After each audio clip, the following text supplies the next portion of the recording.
देखो ये left hand limit मालूम करेंगे इसमें। तो लेफ्ट हैंड लिमिट में क्या करना है, limit x tends to zero से बड़ा और जीरो से छोटा चेक करना है, तो limit x tends to zero minus e to the power x minus one by log one plus two x, log one plus two x.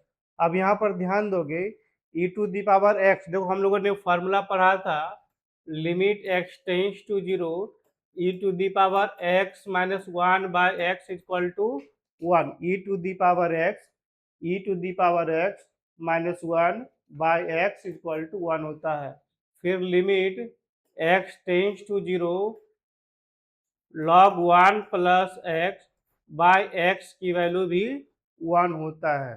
तब यहाँ पर देखना डिनोमिनेटर में तो हमें x चाहिए था, e to the power x minus one by x होना है, तो बाई एक्स रखने के लिए हमने मल्टीप्लाई और डिवाइड कर लेते हैं x से। तो limit x tends to zero minus, limit x tends to zero minus क्या आएगा, e to the power x minus one by x, x से मल्टीप्लाई और डिवाइड कर दिया by log one plus two x है, log one plus two x है, one plus two x. अब देखो तो हमने अभी फार्मूला देखा, log x में जो यहाँ है वही नीचे होना चाहिए था, तब इसका रिजल्ट वन आएगा। तो यहाँ पे टू एक्स है तो डिनोमिनेटर में भी टू एक्स होना चाहिए था, तो टू एक्स लाने के लिए टू एक्स से मल्टीप्लाई और डिवाइड कर दिया, है ना।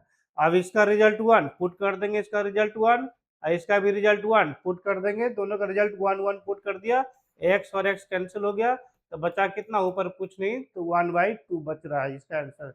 Left hand limit one by two आया। राइट हैंड लिमिट भी वही आएगा क्योंकि x not equal to zero के लिए है, तो लेफ्ट हैंड लिमिट और राइट हैंड लिमिट तो यहाँ पे सेम आ रहा है।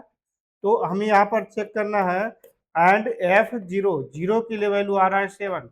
बताओ, जीरो से छोटा और जीरो से बड़ा के लिए वैल्यू आ रहा है वन बाई टू और जीरो के लिए वैल्यू आ रहा है सेवन। इसका मतलब क्या होगा, it is not continuous function, है ना। ये सिंस हियर एल एच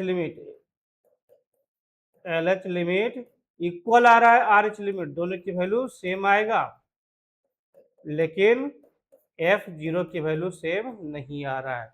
इसका मतलब क्या होगा, it is not continuous at x equal to zero.